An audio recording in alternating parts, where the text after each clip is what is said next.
diplomatique. 7.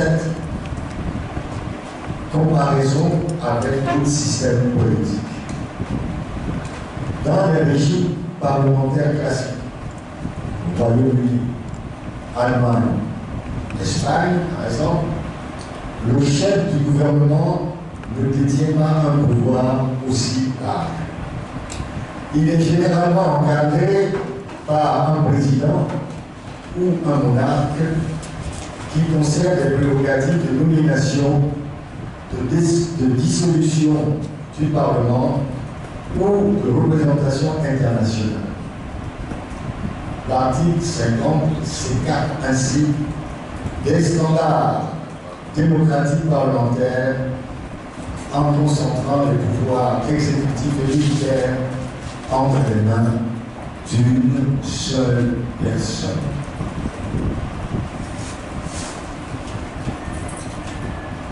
Au total, l'article 50 de la Constitution de la République unie confère au président du Conseil des pouvoirs très étendus, réduisant les contre-pouvoirs, ce qui affaiblit la démocratie.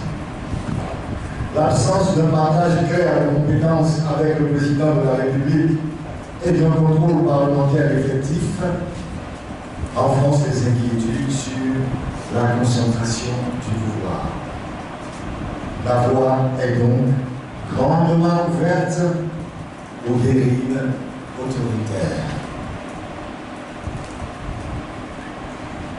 S'agissant de l'article 54 de la même Constitution, il stipule, je cite, le président du Conseil, après délibération du Conseil des ministres, peut engager devant l'Assemblée nationale la responsabilité du gouvernement sur son programme.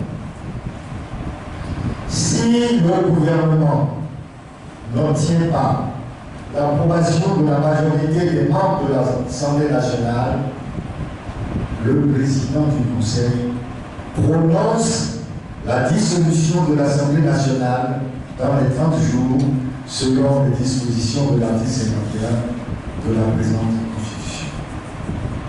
C'est très fort. Ça, est-ce que tout le monde a suivi? Je reprends. Si le gouvernement, on va reprendre l'article. Le président du Conseil, après délibération du Conseil des ministres, peut engager devant l'Assemblée nationale la responsabilité du gouvernement sur son programme. Si le gouvernement n'obtient pas l'approbation de la majorité des membres de l'Assemblée nationale, le président du Conseil prononce la dissolution de l'Assemblée nationale dans les 30 jours selon les dispositions de l'article 51 de la présente Constitution. Le droit de dissolution s'éteint dès que le parti ou la coalition politique majoritaire à l'Assemblée nationale a transmis au bureau de l'Assemblée nationale le nom du nouveau président du Conseil désigné conformément à l'article 48 de la présente Constitution. L'Assemblée nationale peut mettre en cause la responsabilité du gouvernement par le vote d'une motion de censure. Une telle motion transmise au bureau de l'Assemblée nationale par le parti ou la coalition de partis politiques majoritaires à l'Assemblée nationale n'est recevable que si elle est signée par les 2/5 au moins des membres composant l'Assemblée nationale et indique le nom du nouveau président du Conseil désigné.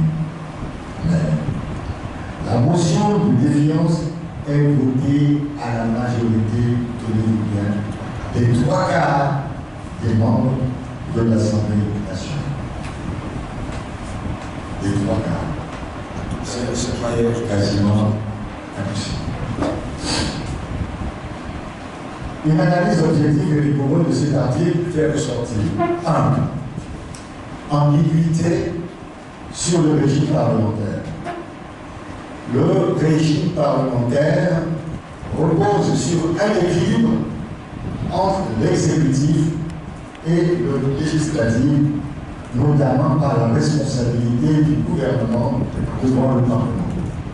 Or, l'article 54 introduit une asymétrie en faveur du gouvernement. 2. Le pouvoir de dissolution de l'Assemblée nationale, une arme de dissuasion. L'alinéa stipule que si le gouvernement ne reçoit pas l'approbation de la majorité de l'Assemblée nationale, le président du Conseil prononce la dissolution de l'Assemblée nationale. Ce mécanisme inverse la logique parlementaire classique, où un gouvernement mis en minorité doit normalement démissionner. Ici, au lieu d'une sanction du gouvernement, c'est l'Assemblée qui se trouve censurée. Puisque si l'Assemblée rejette la responsabilité du gouvernement, c'est l'Assemblée qui est dissoute. De plus, le régime RPT ne s'embarrasse pas d'outrager la République et le peuple togolais en créant une situation qui permet à un non-élu de dissoudre une Assemblée nationale composée d'élus.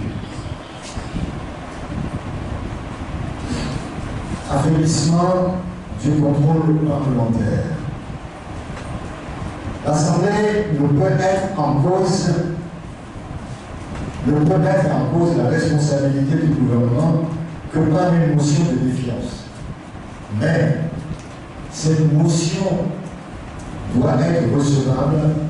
Pour que cette motion doit être recevable, doit être signée par les 2/5 des députés et surtout adoptée par une majorité qualifiée des 3/4. Ce seuil est particulièrement élevé et rend quasiment impossible la destitution du gouvernement. Dans un régime parlementaire classique, une majorité absolue suffit pour renverser un gouvernement. Pas une majorité qualifiée. 4. Un Premier ministre doté de pouvoirs renforcés. Cette situation confirme la concentration des pouvoirs entre les mains du président du Conseil et empêche la liberté d'expression et les débats démocratiques. Le président du Conseil a un pouvoir considérable sur l'Assemblée. En effet, il peut engager sa responsabilité sur son programme, mais sans réel risque, puisque s'il échoue, il a le pouvoir de dissoudre l'Assemblée. Il a un moyen de pression dissuasive sur les députés qui hésiteront à voter contre le gouvernement par une peur de dissolution. Cette concentration de pouvoir entre les mains du président du Conseil le rapproche d'un chef d'État dans un régime présidentiel, alors même qu'un régime parlementaire devrait au contraire encourager la prééminence de l'Assemblée. Au demeurant, le régime parlementaire repose sur un équilibre entre l'exécutif et le législatif, notamment par la responsabilité du gouvernement devant l'Assemblée nationale. Or, ici, l'article 54 introduit une prédominance en faveur du président du Conseil. 5. Comparaison avec les régimes parlementaires classiques. Dans un véritable régime parlementaire, le gouvernement doit avoir la confiance de la majorité de l'Assemblée nationale pour gouverner et démissionner s'il la perd. Le gouvernement doit avoir la confiance de la majorité de l'Assemblée nationale pour gouverner et démissionner s'il perd cette confiance-là. Le droit de dissolution est généralement à la discrétion du chef de l'État ou du Premier ministre, mais il n'est pas utilisé comme une conséquence automatique d'un vote négatif sur le programme du gouvernement. La mise en cause de la responsabilité du gouvernement est accessible avec une majorité absolue et non un seuil exorbitant de 3 quarts des députés. Dans la Constitution du RPD unie, les mécanismes institués affaiblissent le principe fondamental du régime parlementaire. En l'occurrence, la responsabilité du gouvernement devant le Parlement. L'article 54 consacre la neutralisation de l'Assemblée nationale en rendant pratiquement impossible la censure du gouvernement. En témoigne le droit de dissolution systématique en cas de rejet du programme du gouvernement et le seuil délibérément élevé pour voter une motion de défiance. L'Assemblée nationale retrouve ainsi sa fonction principale étant du RPD parti unique une chambre d'enregistrement. Conclusion. La nouvelle constitution du régime RPD unique n'instaure pas un régime parlementaire comme il le prétend.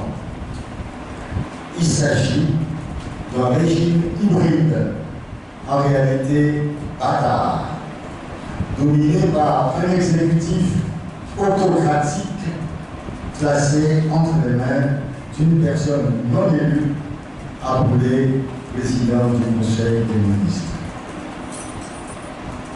Un régime qui n'existe nulle part ailleurs dans le monde et qui est spécialement conçu pour institutionnaliser et pérenniser la dictature qui régente le Togo depuis l'assassinat de son premier président. Voilà pourquoi les Togolaises et les Togolais sont appelés à faire preuve de vigilance et de résilience pour ne point laisser passer une telle forfaiture, une telle imposture. Nos passards. Voilà pourquoi nous devons adhérer massivement à la plateforme de salut récemment mise en place par l'ANC, la RDR et les organisations de la société civile pour mobiliser les populations en vue de faire face aux dérives d'un régime décadent. Voilà pourquoi nous devrons nous mobiliser massivement pour prendre part au meeting prévu dimanche prochain, le 23 mars 2025, au Leti, à Cassine. Fête à le 19 mars 2025, pour le niveau national, le président national Jean-Pierre Farr. Je vous remercie.